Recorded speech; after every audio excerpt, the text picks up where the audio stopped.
Well, we knew this day would come, did we not, eventually?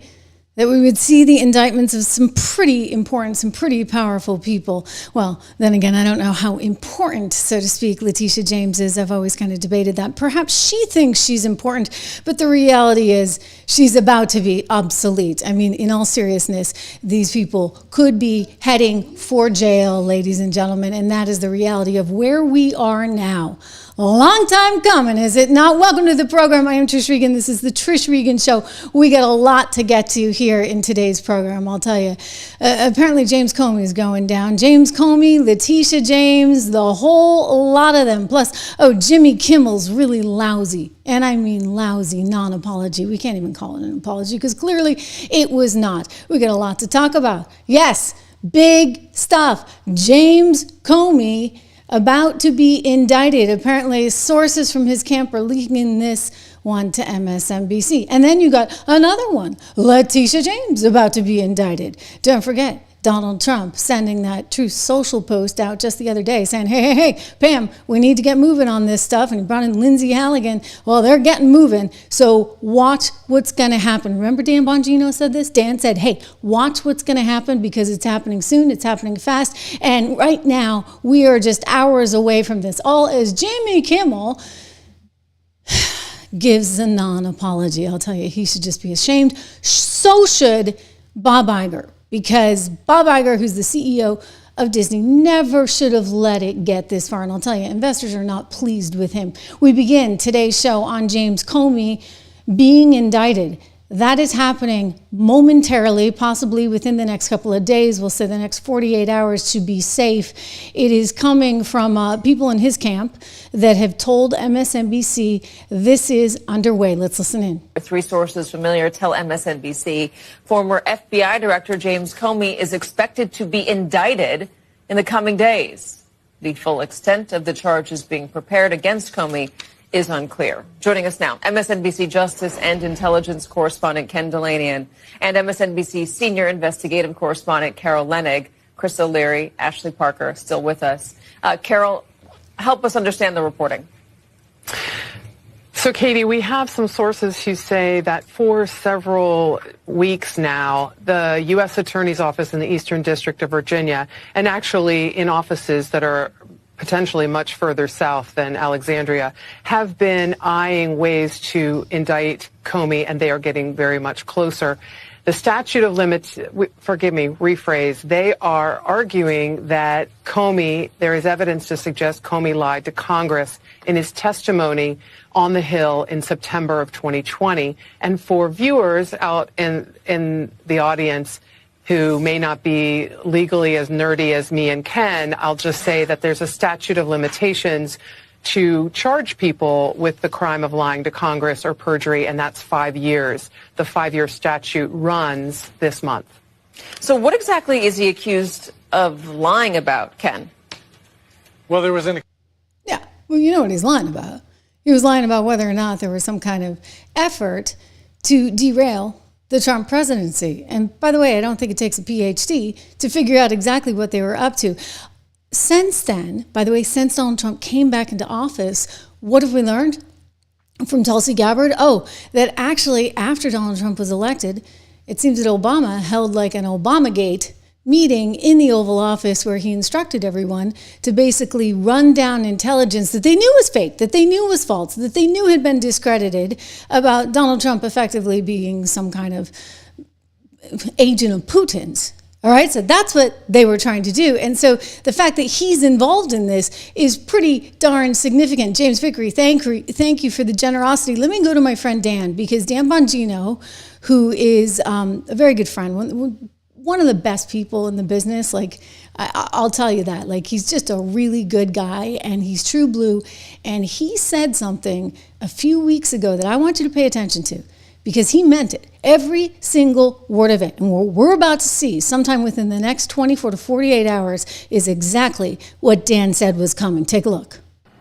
Let me ask you about, are you going to be looking into, Cash and Pam, any potential collusion between the DOJ, Letitia James, the novel legal theory of Alvin Bragg or Nathan Wade or Fonnie Willis and the DOJ? Is that something? Has anything come up? Is there any way to determine whether or not evidence was destroyed in any of these cases? Well, there's always a way to determine that. I don't want to comment on that specific case right now for a reason. I don't want to get ahead of the Department of Justice on that. But I want to say this. You know, the FBI obviously has the public corruption portfolio. And yes, if you are a corrupt politician out there, if you are engaged in behavior, you know what you're doing, we're going to find you. I promise. No one is going to get off. The days of selecting and putting your partisan bias on and taking care of your friends, those days are over. You know what, Sean? I don't have any friends. I don't want any friends. Well, maybe outside of you and a couple of. I don't care. I didn't come here for the money. I didn't come here to make. I know. No, you didn't go there for the money. I can tell people that for sure. No, I didn't come here to make friends. I don't give a damn about friends. I don't have any friends. I don't want any friends. I got my wife. I got you, and I got a small crew of people. So I don't need any friends. If you want a friend in D.C., get a dog. We're coming for you. That'll help. Yeah, exactly. You want a friend in D.C., right? Go get a Labradoodle like I have, because there are no friends in D.C. You've been doing this, 30 years? There are no friends here. Okay, so I do consider him a friend, and I hope he considers me a friend, but I will tell you this. He promised that this was coming, and he wasn't kidding. So specifically, Hannity asked him about Letitia, James Comey. This is happening. I'm going to change this lower third on the screen because I suspect it was James Comey telling MSNBC, but we'll go with sources just to keep it clean. James Comey sources tell MSNBC he'll be indicted. Now that is expected sometime momentarily. Like at this point, we're on like indictment watch. Okay, so this is what we're going to be doing. We're waiting for James Comey and Leticia James to be indicted. You heard the MSNBC contributor talking about the importance of the statute of limitations. So this goes back to September 2020, and you see we're running out of time. It's September 24th, okay? And if you get a 5-year statute of limitations, we're looking at September 24th, 2025. This thing has to happen within the next several days. There has been an argument out there, and I think that one could give this some credibility, that actually the clock is a little bit longer on the statute of limitations because Comey continued to lie even after the 2020 thing. But the most strong case they have against him is lying under oath there before Congress, and so that's what they're going to try and pursue. So you can anticipate again that it could come tonight, it could come tomorrow, it is going to come. James Comey has admitted, well, sources close to James Comey have admitted that he will be indicted momentarily. Sources I know high up in the administration tell me this is coming. So be on standby. You know what? Don't feel bad for the guy. Don't feel bad for him at all. You know why? If you lie, if you deliberately try to circumvent the will of the American people by trying to damage an incoming president with intel that you know is fake and false, I think you got a problem there. I mean, remember how he went after Carter Page? Think about that. And a few other people while we're at it. But he went after Carter Page. He wiretapped his phones in Trump Tower under this premise that somehow Donald Trump was a Russian spy. A Russian asset, if you would. And they wanted to be able to determine more information about that. I mean, it was totally bogus. We know now it was totally bogus. But why would anybody do that? I mean, like, that's not American. Like, that is taking things to a whole other level, ladies and gentlemen. Out of control. And so you have to fix that. If you're going to fix America, you have to make sure that that never happens to either side ever again. And all these people, oh my gosh, this is payback. I see that's the headline, right? In the Daily Mail, payback time. You know what? This isn't not just payback. Let me be really clear, because look at what they did to Donald Trump. They tried to bankrupt him. They tried to put him in jail. They tried to indict him 5 times. I mean, they did indict him 5 times. They impeached him multiple times. I mean, it just didn't stop.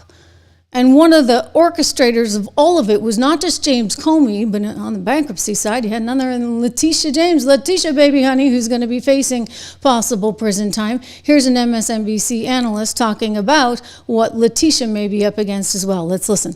Expand on what Ashley's saying.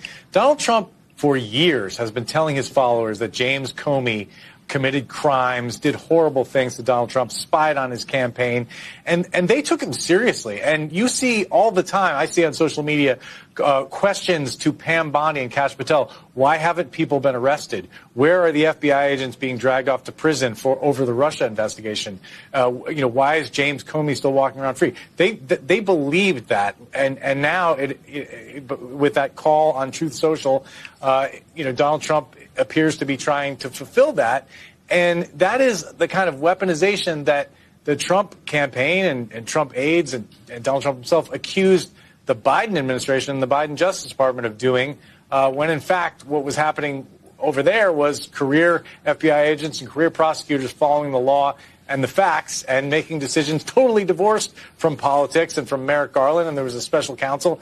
And so people need to understand that this is something we have not seen in the United States, the idea of political pressure on prosecutors to bring cases when career prosecutors think that the evidence does not merit prosecution. Katie. Again, we haven't seen the evidence. We only have the reporting from you guys that Eric Seibert decided to resign because the evidence he didn't believe was there for prosecution. If they present evidence that shows that James Comey was an anonymous source in a newspaper, or they present evidence that they believe shows that James Comey did lie under oath to Congress, what does a prosecution look like, and what is the other side of that? Well, it should look like a prosecution of any other American citizen. We should have equal justice under the law. I highly doubt that happened. Knowing Director Comey, I served under him, despite the political rhetoric about him. He's a principled leader, and he was well regarded in the FBI for the relatively brief time that he was there. So I think it's unlikely. And what was talked about, the FBI director and the deputy director don't need to leak information. They have the authority to engage with media, as do special agents in charge of every field office of the FBI. Below that, it's very narrow on engagements with the media. All right, we're going to keep talking about this. Everybody stick around. We're going to take a short break. Okay, you're going to take a quick break. We're staying on it because this is coming, okay? And again, I want to correct the lower third because, well, I do believe their source happens to be James Comey. We're going to go with James Comey. Sources tell MSNBC he'll be indicted. We're also hearing that Letitia James is about to be indicted. Now, Letitia James is another one. I mean, who just, don't feel bad for her. Believe me, I don't think any of you do. But between Comey and Letitia, and by the way, there are more to come. But I want you to understand the magnitude of this. I mean, when you have somebody who's the now former head of the FBI, but then head of the FBI going after when he did, until he got fired by Donald Trump, the president with such viciousness and vitriol and partisan lines, that actually sets a very dangerous precedent for our country, which Tulsi Gabbard, now head of DNI, came right out with in her confirmation hearings. Remember when she said this? American people elected Donald Trump as their president not once but twice. And yet the FBI and intelligence agencies were politicized by his opponents to undermine his presidency and falsely portray him as a puppet of Putin. Title I of FISA was used illegally to obtain a warrant to spy on Trump campaign advisor Carter Page, using a Clinton campaign-funded false dossier as their so-called evidence. Biden campaign advisor Tony Blinken was the impetus for the 51 former senior intelligence officials' letter dismissing Hunter Biden's laptop as disinformation specifically to help Biden win the election. Former DNI James Clapper lied to this committee in 2013, denying the existence of programs that facilitated the mass collection of millions of Americans' phone and internet records, yet was never held accountable. Under John Brennan's leadership, the CIA abused its power to spy on Congress, to dodge oversight, lied about doing it until he was caught, and yet has never been held responsible. Under Biden, the FBI abused its power for political reasons to try to surveil Catholics who attend traditional Latin Mass, labeling them as quote-unquote radical traditionalist Catholics. Personally, just 24 hours after I criticized Kamala Harris and her nomination, I was placed on a secret domestic terror watch list called Quiet Skies. Sadly, there are more examples. The bottom line is this must end. You better believe it's going to end. You know, myself, I mean, I shared a story about Hunter Biden's laptop after Joe Biden had become president. And I wound up not being able to access my audience on not this social media platform, not Rumble, not YouTube. They don't need to remain nameless. I'll tell you who it was. It was Facebook. And I was not allowed to access that audience for a year. And I tried appealing, et cetera. And they said, no, we can't do anything about it. I mean, what the heck was that, you guys? And by the way, it was all true. It turns out the laptop was not Russian misinformation fed to you courtesy of Putin and Rudy Giuliani. It turned out the FBI was actually already investigating Hunter Biden because of some of the stuff that was on that laptop. So they played this game and they played it hard, man. I mean, they played it really, really hard. And now they're like, oh my gosh, how dare he come after us? Well, you better believe he's coming after you because you know what? This can't happen to anyone. People shouldn't be at risk of bankruptcy because Letitia James decides your Mar-a-Lago property isn't worth what you think it's worth, despite the fact that Deutsche Bank, who was lending you the money, thought it was worth that, right? I mean, that was the most bogus, most ridiculous lawsuit I've ever seen. I'm offended as a business reporter. But Letitia James, according to MSNBC and other news outlets, she is expected to be indicted shortly. I can tell you my sources high up within the administration also saying you can anticipate this one coming. You know, this woman, she went out there like a rabid dog, attacking him every single solitary day and tried to get a judge to fine him some $500 billion with a capital B. She wanted to bankrupt him. She wanted to go in and take over Trump Tower. Remember? Well, if we have to confiscate his assets, we will, she said. Well, guess what? There's this little thing called the Eighth Amendment where you can't have this kind of crazy, unusual punishment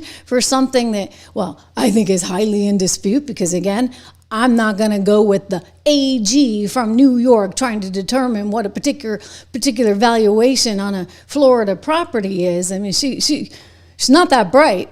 I'd like to try and see her make it in real estate, but this thing got thrown out by the appeals court just a month or so ago, remember? Fox News alert, a New York appeals court just this morning has thrown out President Donald Trump's massive civil fraud penalty.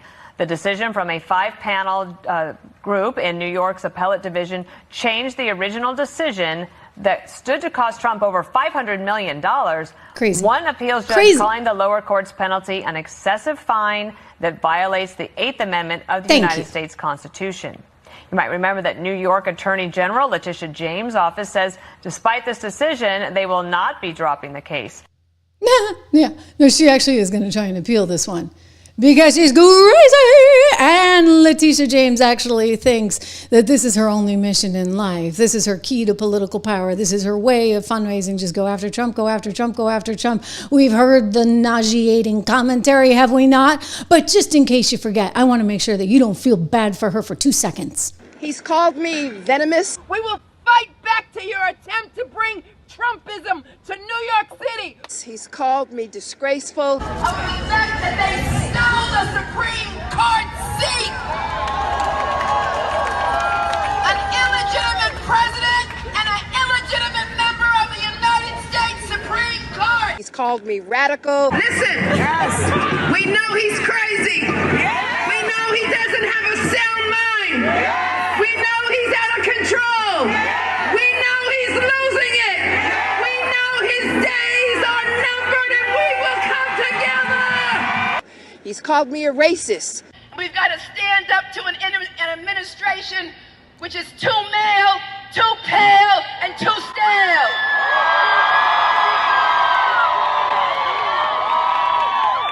Gosh, she really disgusts me. She really shouldn't, right? Like I shouldn't have that much of a reaction, but I do. I do because what I see was a politicization of a movement. In other words, Obama, he never got over the fact that he couldn't usher Hillary in. Well, nobody should have picked Hillary, okay? Just like you shouldn't have picked Kamala. Like, this is not hard, people. It's not hard. It's kind of like, who the heck is producing or picking, I should say, who are the producers picking talent on CNN and MSNBC? Because none of the talent is any good, okay? It must be the same people picking the candidates to run for president for the Democrat Party. Because again, they can't pick talent. They got no clue. They put Hillary Clinton, one of the most despised people up there. And then they put Kamala Harris. Oh, I got a soundbite to show you later on. This one's good. You'll laugh. But it was so crazy. They made so many mistakes, and yet they just couldn't fathom it. How could this guy who is nothing but a real estate developer in New York City, a guy who was the host of, the top-rated show on NBC, The Apprentice, how could he come in and waltz in and take it away from the woman who was destined to be the first female president of the United States? Oh, and then he did it not once, but twice. They can't take it. And they're really scared right now. Why do you think James Comey was out all over the airwaves on MSNBC saying, you cannot vote for him, you cannot vote for him, you cannot vote for him? Why? Because he's going to get me. And I might actually be in a whole lot of trouble. Well, buddy boy, why the heck did you do what you did? Like, why was everybody participating in that charade? Why were you trying to convince Americans he was basically the worst thing since the days of World War II? Back to a German dictator. I don't even like to say these things because it's so disgusting and pathetic, but this is what they were trying to push, okay? This is what they wanted you to believe. And now they're like, oh my gosh, how dare he come after me? Well, I'll tell you, he better come after you, because if it's allowed, if it's tolerated, then you're going to do it again, you're going to do it again, you're going to do it again. And nobody should have to go through that. Letitia James, she's going to be indicted with James Comey for two things, okay? We've got one, the indictment coming over the alleged mortgage fraud.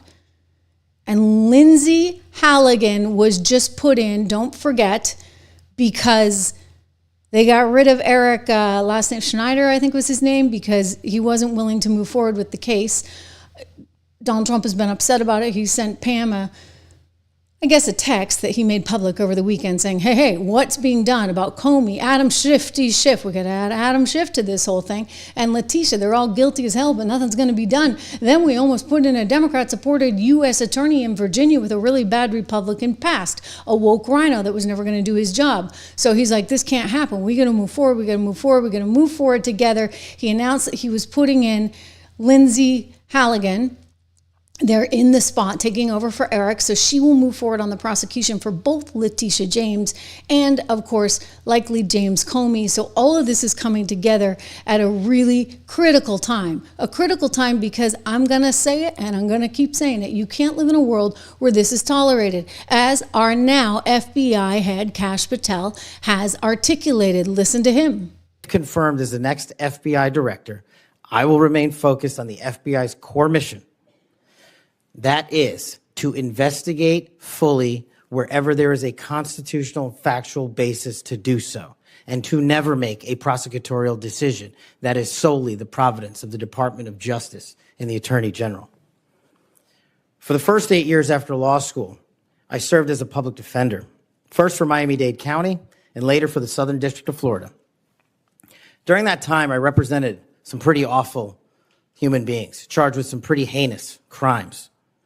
But what I learned there was the core value that has been enshrined in me since, that due process must be provided without bias to all Americans. And if we cannot provide due process to the worst, then there can be no due process for anyone.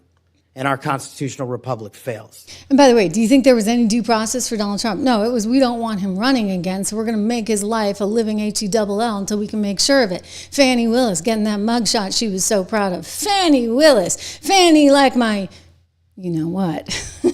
Fannie Willis, and then you had Alvin Bragg, and then you had, oh my gosh, Jack Smith, and then, I mean, unbelievable what they put this country through. So guess what? It's all coming back to bite them in Fannie's you know what, okay? That's what's happening, and it has to happen. Because we can't live in a world where just because you run for political office, somebody that's viciously against you like a Letitia James or a James Comey can come out and try and destroy you, period, full stop. Meanwhile, another Jimmy, James Comey. We go from James Comey to Jimmy Kimmel. Jimmy, you can do better. Well, no, apparently you can't. You just really suck at apologies, don't you, buddy boy? This is what he said last night. This is just so gross. I mean, you know what he said to begin with, trying to say that the kid that murdered Charlie Kirk was somehow one of the MAGA population. It was blatantly untrue. We knew that. I've told you guys this. Larry Tribe, who's the U.S. constitutional law professor from Harvard, big deal guy, total hack for the Dems. He even had to apologize on Sunday on Twitter because he said that, and it was not true. But what did Jimmy do with his 200 producer strong team editorially looking at all his content? He decided to go on TV on Monday night and say that this was a MAGA guy. And he was joking about it. It was awful, and it was so bad that Disney, of course, had to pull him off the air. But then they realized this thing was getting out of control, and Bob Iger, he might be losing his job. So they put him back on. And what did he say? It was never my intention to make light of the murder of a young man. I don't think there's anything funny about it. No actual apology, though. No actual apology. No, not from Jimmy. America rejected all of this. Let me continue on. Nor was it my intention to blame any specific group for the actions of what was obviously a deeply disturbed individual. To some, my remarks felt either ill-timed or unclear. I get why you're upset. You think? And then he continues on. That was really the opposite of the point I was trying to make. But I understand that to some, that felt either ill-timed or unclear. Unclear? Ill-timed? You think? I mean, the guy's not even in the ground and you're saying stuff like that? What a loser. Seriously, what a loser. And what a loser Bob Iger and the entire team at Disney and ABC, what losers they are for not having any kind of oversight on this. I mean, I get it. People are mad. Oh, he was canceled. He was pulled off the air. Well, he's back. You know, he's not canceled. He gets to go on the air every night. And by the way, he could go on MSNBC all day long because that's cable. It's not broadcast, and they don't have the same kind of rules. I mean, you can't live in a world in late night TV where you have only one conservative on your show in 3 years. Like, it's no longer funny. You've actually become a propaganda arm for the Democrat Party, like it or not. So he never actually said, I'm sorry. I did not mean to say that. I'm really sorry. I was wrong. He never retracted or backtracked on the original remarks about the kid being MAGA, right? He never did that. He never acknowledged any defamation or direct misleading statements. Instead, he just focused on intention and interpretation. So now people are really mad. Really mad. And this is one grumpy guy. Anyway, I don't know when this video was taken, but I'll tell you, he doesn't have a lot of personality. Check him out in the airport. Honestly, just leave me alone. I'm from New York, man. I don't care. How did Obama do? Listen, I'm not interested in this. How many times do I have to tell you? You don't tell me that. You know. Grumpy cat. Okay, here's the thing. Hardly anybody even took the show. Like 20% of the stations were like, we don't want you. We don't want your brand of comedy. So you had Sinclair, you had Nexstar saying, we're not taking it. We'll put something else on instead. He refused to apologize. I mean, he had some complimentary things to say about Erika Kirk, but there was no apology.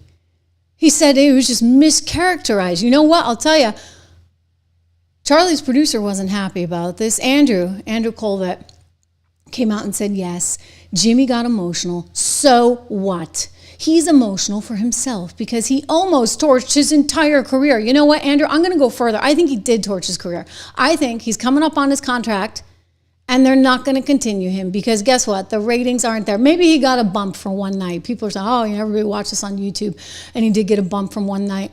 I have friends that watched it last night just to see what he would say. I watched it on YouTube to see what he would say. But you know what? I'm not watching again.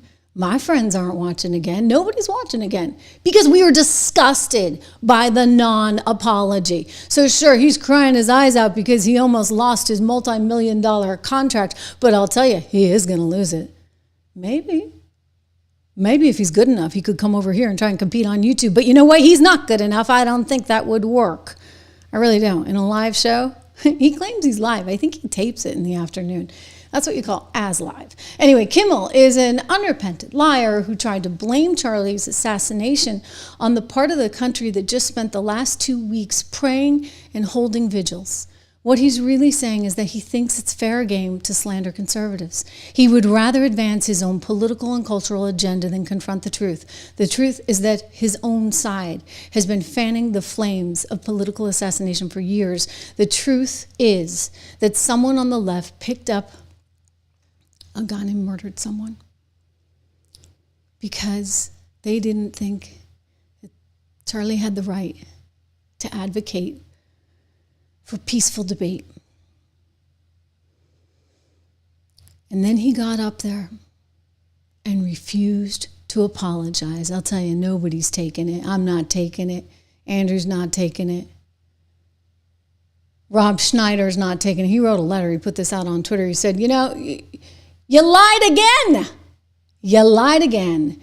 You are not making light of Mr. Kirk's death. The suspension you justly received last week was falsely accusing MAGA and Republicans, one of their own.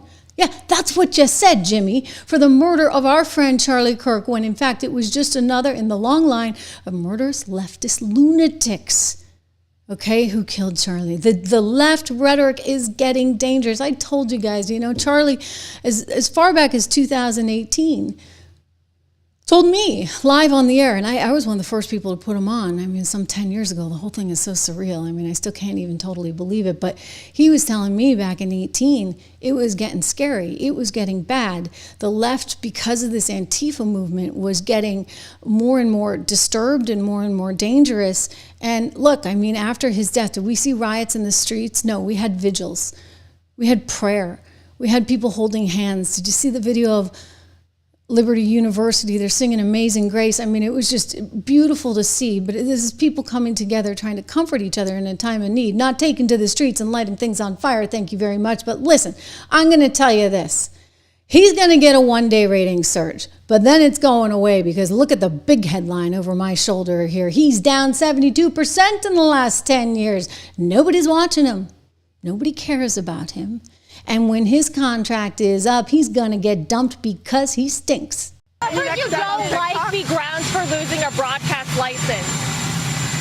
Well, I think when a network is dishonest, certainly if they are dishonest because they give you 97% bad publicity or whatever it is, some ridiculous number, yeah, I would say that would be grounds. Yeah. And you know what else?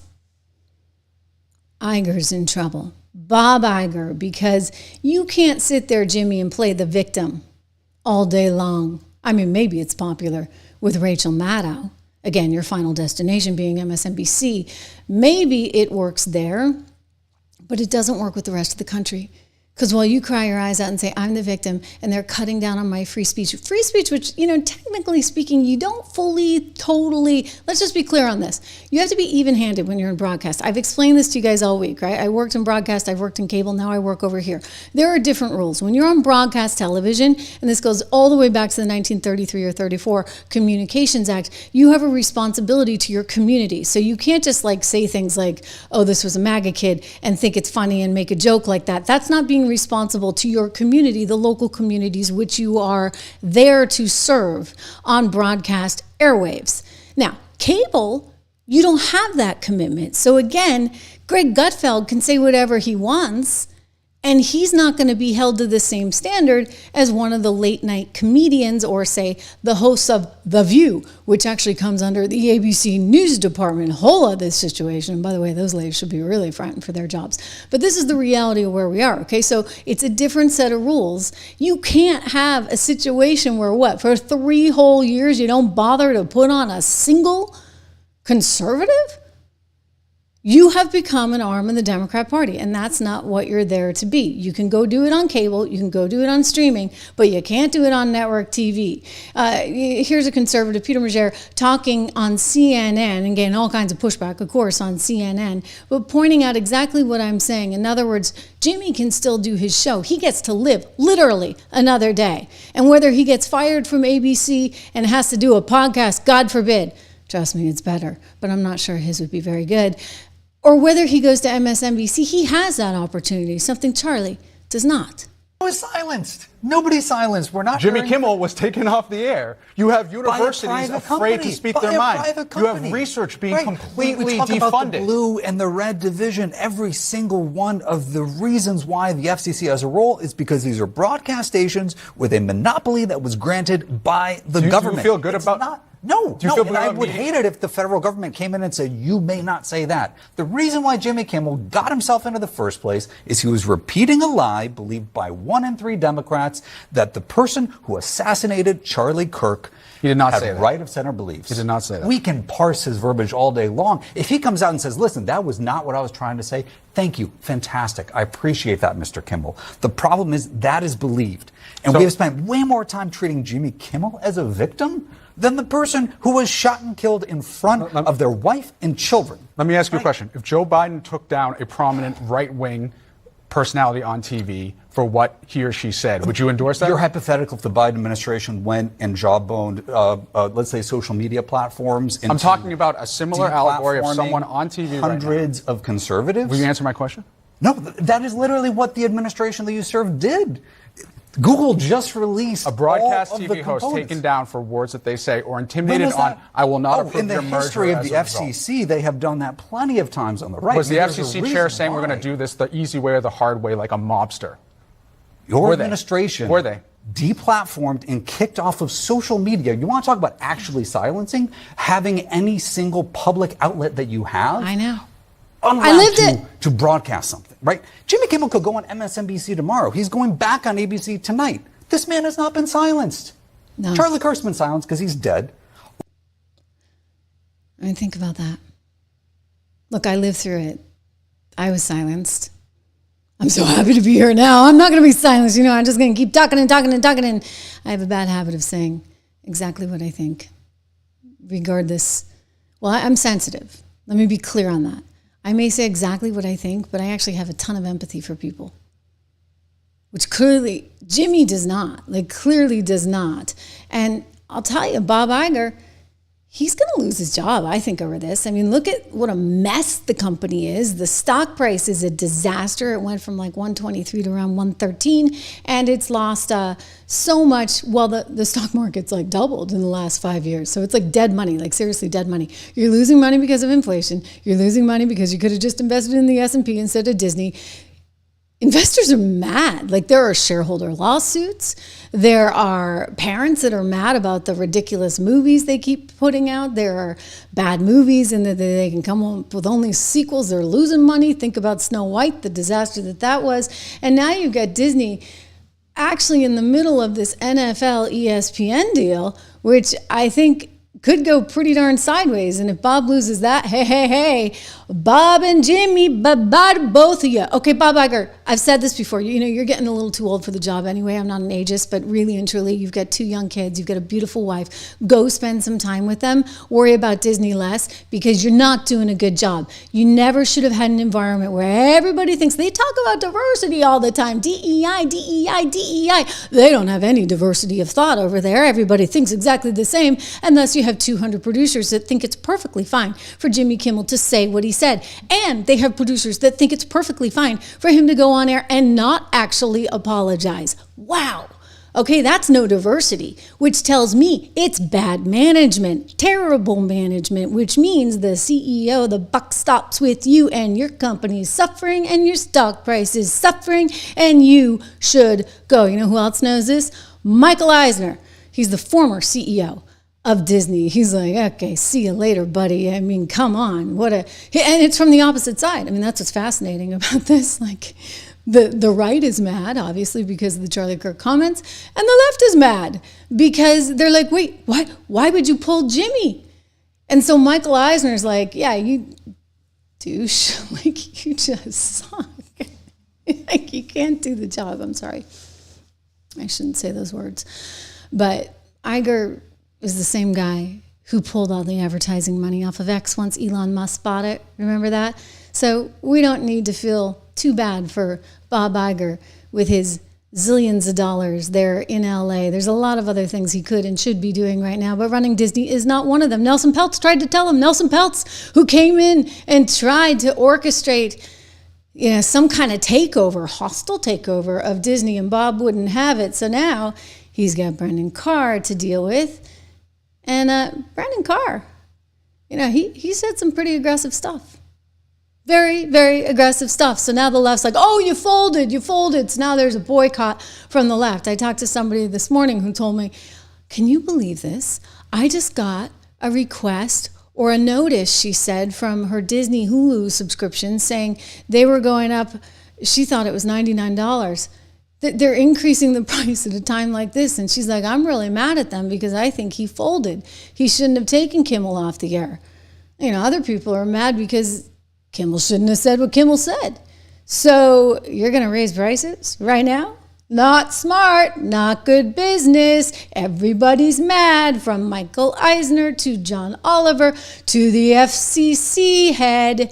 It's looking bad, really bad. Good to see you, Gary, back here. Gary's metal detecting, offering a point of view as well. It's good to see. We have so many regulars here on the show, and I appreciate it. I'm just trying to pull this up. When you see me looking over to the side, it's because this is live, baby. This is live, and I'm bringing up the elements, and I'm bringing up your comments all in real time. Don Bacca, good to see you here again. Don will be very happy. We got lots of likes. Let's get it to 3,000. Can we get it to 3,000? I feel like an auctioneer. Gary Mello Detection saying, basically, I think you're commenting, if I interpret this correctly, Gary, on how stupid Jimmy Kimmel is. And he is really stupid. Unless, of course, you're a little delayed in the broadcast and you're talking about how stupid James Comey and one Letitia James are. And that for sure is the truth. Absolutely the truth. Look, they need a new CEO. You're not going to get Michael Eisner back. You're not going to get Bob Chapek back. I don't think Dana Walden can possibly do this because she's part of the problem, right? She's part of the problem. She's one of the ones dealing with this. And now they really are looking at the possibility of losing their FCC licenses because they've been so out of whack. If I were them, here's what I would do. I would start switching up my producers. I'd start switching up my talent. I'd start making sure that I had a variety of viewpoints on something like The View. I'd make sure I had a variety of guests on something like Jimmy Kimmel Live, and I would make sure my news division knew what end was up, shall we say, so that they were going right down the middle of the road like they used to back in the old days, pre-2015. After 2015, it was suddenly like everybody had a license to just go after Trump. TDS on steroids. I mean, heck, you had the former FBI head leading the whole thing, apparently. James Comey, those are the accusations. This is what he's going to be indicted for, and it's coming momentarily. Wow, okay? Wow, again, I'm blown away by this. One single right-leaning guest in 3 years. Way to go, Jimmy. Way to go, Disney. It's all coming back to bite you in fannies, you know what. Okay. Quick shout out. If you're ever interested in investing in Disney, I think my short answer would be no. But we did write a piece on it. The only thing they got going for it is the cruise business. And even that, I'm going to tell you, in recent months, recent years, has actually stumbled a lot too. But we got lots of great investment ideas for you that have done extraordinarily well. I encourage you to go over to 76 Research, my company, 76research.com. That's my financial, I have a background in finance. Some of you know that, some of you don't, but was always a business reporter until somehow politics started bleeding into business because what do you know? We have a business person as, I want to say, the CEO of the country. It's like I just can't help, right? But as our executive, our chief executive. So take a look at 76 Research. Use code word dollar. My gift to you, DOLLAR. We want to give also a shout out to our wonderful sponsors over at Balance of Nature. You get 35% off. I don't have any real commercials like I did in TV. I mean, we have these commercials, which are wonderful. And we thank all of our sponsors for helping us bring this show to you for free every day. But it means that sometimes you catch me fixing my makeup, fixing my hair, or gulping my water. So bear with me. Balance of Nature, 35% off with code TRISH. One of the things I love about Balance of Nature is if you turn over the back of the bottle, you're going to recognize all the ingredients on the back because they are real ingredients. They actually freeze dry this stuff. And it means, for me anyway, with fruits and veggies, I'm actually getting fruits and veggies. And isn't that kind of incredible? I'm a really good eater of broccoli. I even like Brussels sprouts, but I don't know why. I've never really liked fruit. It's a strange thing. And and I need it because it's important for vitamin D. So the great thing about Balance in Nature is I can get all those fruits and veggies, and I appreciate all of their support. I encourage you guys to go check it out. 35% off plus free shipping plus tons of testimonials on their website. Go look at it. So free shipping, money back guarantee, by the way. I knew I was missing something. Money back guarantee, balanceinnature.com. Use code word Trish. As we think about everything that's going on right now and this cancel culture that's on steroids, there's something else I wanted to tell you about today because I have a lot of friends who ran into this. I mean, you look at what's going on, right, with the left freaking out about James Comey. Oh my gosh, this is payback. This is payback. He's going to do this because James Comey went after him. Well, there are a lot of people, believe it or not, well, you probably would believe it, that actually couldn't even get bank accounts. Like, this is just anecdotal, and I won't even say the name of the bank, but it's a major, major, major bank. They were like calling me every other month, like asking me all these weird questions. I have never, and I was with this bank going all the way back to 1998. I had never, ever had them calling me asking so many questions. And you know what's really weird? Ever since Donald Trump came to power, they stopped calling. Coincidence? I don't know. But again, I've had friends that were actually literally debanked. It was a big problem. Under both the Obama and Biden administrations, you had regulators that pressured banks to close accounts for industries and individuals they didn't like. I mean, we've talked to a lot of folks in the crypto industry, right, who went through this. My friend Dinesh D'Souza went through this. I was getting calls all the time. I'm like, why are they so suddenly interested in me?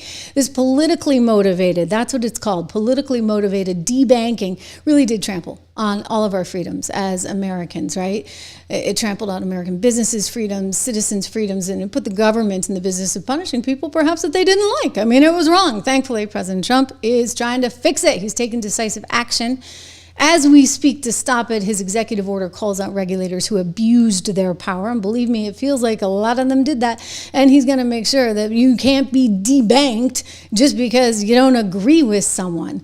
Lasting reform, however, does require a lot of work. It requires an act of Congress, and so we need Americans to stand up for this. And this is why Americans for Free Markets is thanking President Trump for standing up for free markets, for freedom, and urging Congress to follow his lead. Together, we can all establish a national fair access standard to prevent services from being denied based on political, social, or religious views. It's going to bring clarity, it's going to bring consistency, and long overdue accountability. Imagine that, to financial regulation. You know what? You can help. You can help. I put it on the screen. You can go to forfreemarkets.com, capital F-O-R. Well, could be lowercase as well. For Free Markets. I know you're for free markets. Go there. forfreemarkets.com. We talk a lot now about the increasing amount of violence that we're seeing on the left. And some of you may have seen a study that came out recently by YouGov, which showed that younger Americans, especially those on the left, were perfectly fine with this increase in violence. And there's this sense out there that somehow you can use violence to get something accomplished. It's pretty horrifying to most of us, and frankly to most of America. But when you have commentators in the news business saying what they've said, when you have publications like this one, which, believe it or not, is actually relatively popular. It's something called Jezebel, which I know you've never heard of. It's like the liberal female equivalent to Gawker. I think actually it was owned by Gawker. They published an article just days before Charlie was assassinated saying that they had hired witches. Well, let me go to the article. They have since put up an editor's note. They have since, I believe they may have taken it down. We paid some witches, Etsy witches, to curse Charlie Kirk. And they went on to say, if the far-right misogynist with a bad haircut wants to villainize independent women, Jezebel is more than happy to be the hag of his nightmares. And so this particular, quote, journalist went on to say that she had paid here at Jezebel. We're about to find out if there's a spell for that. Now, it's Is it ethical to curse a man I've never met? Probably not, she writes, but is it unethical to let him keep talking? Yes. So here we are in the gray area to ruin his day with the collective feminist power of the Etsy witches. It would be my life's greatest joy. Now, they did place an editor's note because I guess somebody realized that was sort of insensitive after Charlie Kirk was assassinated. So they amended the article. Here it is, a Wall Street Journal piece on it saying the feminist website Jezebel, feminist, my you know what. My fannies, you know what. Don't call yourself feminist, please. They so destroyed that word, really. Jezebel said it condemned the shooting of Charlie Kirk 2 days after running a story with the headline, "We paid some Etsy witches to curse Charlie Kirk." Now, there are reports out that Erika was quite disturbed by this. Quite disturbed by this. If you'll note, the New York Times had a story. Apparently, she and Charlie had a meeting with a spiritual leader the night before he flew to Utah, and she was urging him to wear a bulletproof vest. The spiritual leader wanted him to be behind glass, a bulletproof glass. And Charlie said to them, no, not yet, because he still wanted to be a man of the people. But I think what Erika was tuning into was not the, insanity of the hexes and that and this, that, and the other, but rather that there was this underworld of hate and violence that her husband was at risk of being on the receiving end of, and indeed he was. Just days after his assassination, we saw this study from YouGov. Most Americans say it's unacceptable to be happy about public figures' deaths, but younger and more liberal Americans are calling it acceptable. Wow. I mean, look at that. Can you guys see this? Can I make it bigger for you? You see this? I'm going to make it really big. Look at that. Political ideology, very liberal. 24% say it's okay. A quarter? Nearly a quarter of Americans, if you're very liberal, a quarter of very liberal Americans say violence is okay. The regular liberals say 10%, moderates 7%, conservatives, I can't even see the number, very conservative, 7%. I mean, it should never be okay. I don't care what your political party is. Never, ever, ever be okay. And then when you break it down by age, 18 to 44-year-olds, 22% of them say it's okay. What the heck is going on? What the heck is going on? Maybe we're becoming desensitized. Maybe it's the media. Maybe it's articles like that Jezebel, which should be put out of business because it's a gross, gross publication to begin with and writes crap like that. I'm sorry, I don't talk like that, but this is a moment to say that was crap. And whoever decided to publish that should go the way of, well, I would say Jimmy Kimmel, but apparently he's back on air for now. Bye-bye. Go publish that on your little blog somewhere that nobody reads. You don't say stuff like that. I mean, come on, we're losing all human decency. And clearly this kid had no human decency. Sources telling me that Lance Twiggs is still a person of interest. We have learned that Lance Twiggs has moved out of that apartment building in Utah that was owned by his family. He's allegedly cooperating with authorities. But again, I want to remind you that my sources tell me, and I got good sources, that he's not out of the woods yet. They got 20 plus suspects that they're looking at. And believe me, they're going to find him. Because this is personal now. They'll find him anyway, as they should. But it is pretty personal because Charlie Kirk was a friend to all of us, including people that he'd never met. I can't tell you how many people have come to me and said, I felt like Charlie was my friend. I mean, in my case, he was. I knew him. I was one of the first to put him on TV. I thought he was amazing. I thought he was great. I couldn't believe what he was building and all the stars that he was creating. I mean, Anna Paulina Luna owes a lot of her career to one Charlie Kirk. And he touched the hearts and lives and minds of so many Americans. And I don't think people had any idea what a big, big deal he really was. And so to think that Jezebel was saying that, or you may have had an undercurrent in these Discord chat rooms, etc., that wanted to hurt him. His wife was aware, he was aware. Again, going back to 2018 when he told me it's getting violent, it's getting scary, it's getting bad, and yet he still went out there to do the work he did. Thank you, Charlie. Thank you for that and everything that you accomplished at such a young age. Because the country's forever changed because of you. And things will still happen, believe me. They still will.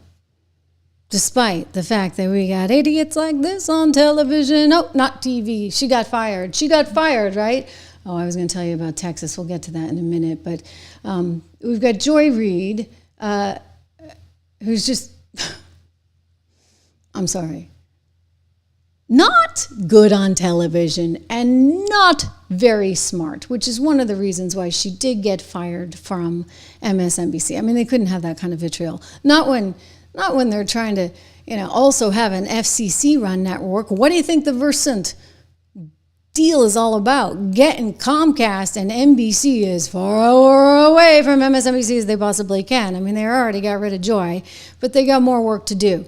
So now she's not on TV anymore. She's out doing some podcasts that I've never heard of.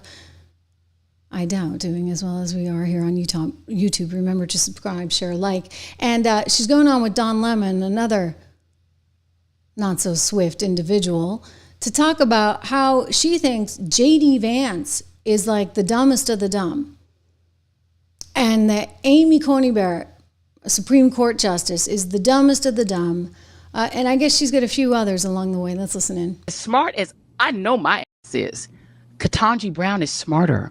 Smartest person I've ever met in my life. When you smart, I'm smart. That lady is smart on a level I've never seen before. And her 3 roommates were even smarter. These girls were so smart that we were shocked that we'd ever met anybody that intelligent.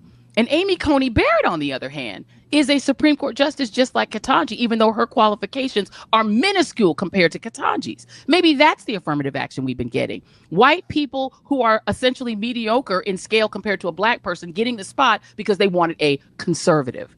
Maybe the way that JD Vance got into Yale is because they were tired of just letting in white men from New York, from Choate, from all the elite schools, and they wanted an Appalachian white. That's how that man got into Yale, I promise you. Same thing with Ron DeSantis from a small town in Florida. They wanted to just get out of the New York, D.C. matrix, Massachusetts matrix, and let somebody into Harvard and Yale who came from a different place. He came from Florida. Baby, that's also affirmative action and DEI. So before y'all start going crazy about DEI just meaning they let black people in just on the basis of being black, think a little more critically and think about the fact that it's also disabled people, military veterans, people who come from Appalachia, white folks who come from Alaska and different places that they don't normally come from, indigenous people, Latinos, Asians. And the last thing I'll say about this, for all of y'all people on Fox that are going to clip this because y'all mad about affirmative action, because yes, I embrace affirmative action because I belonged at Harvard and I was smarter than all the legacies I went to school with, who only were there because they were rich and their parents had a name on one of the buildings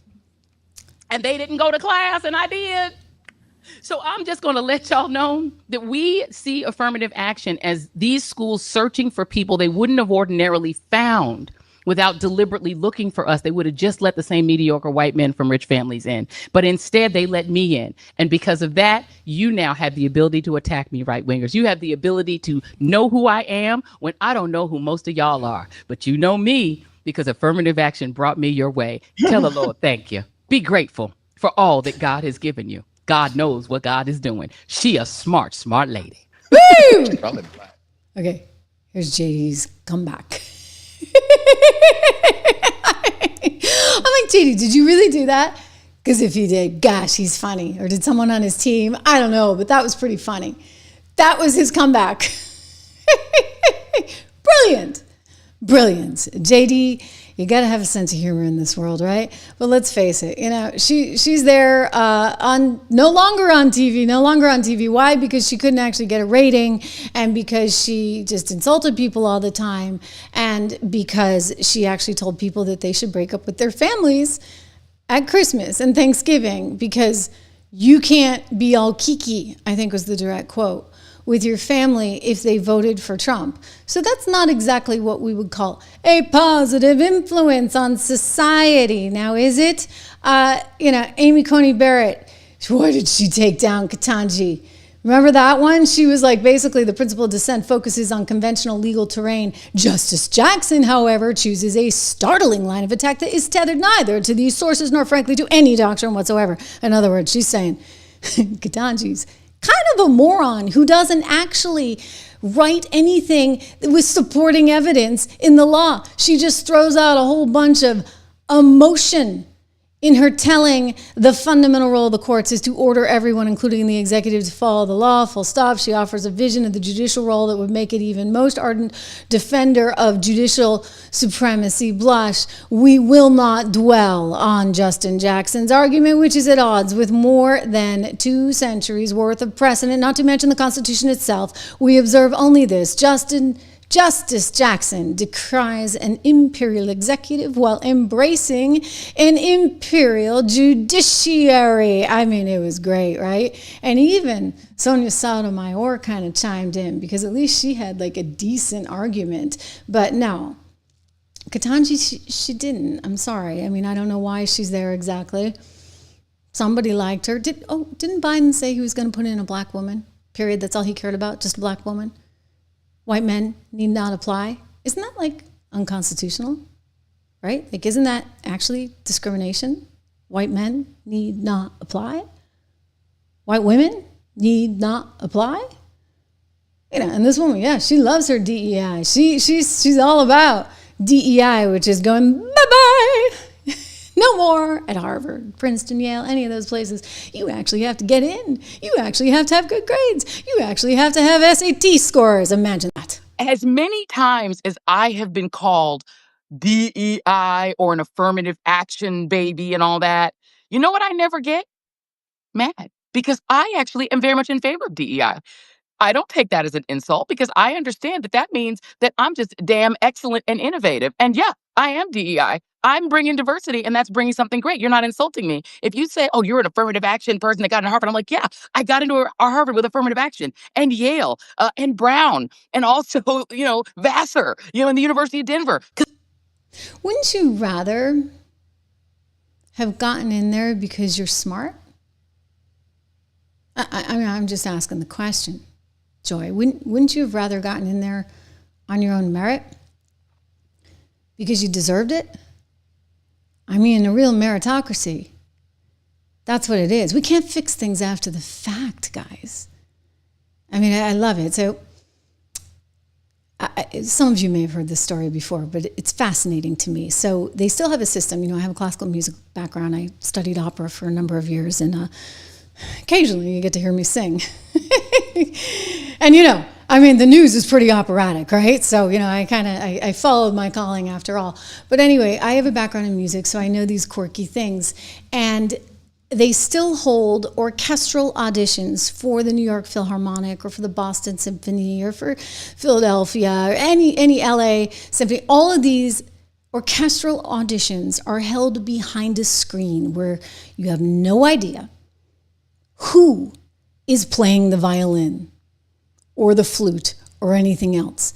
You don't know their gender. You don't know whether they're white, black, Asian. You don't know anything about them. You only listen to see how beautifully they can play that instrument.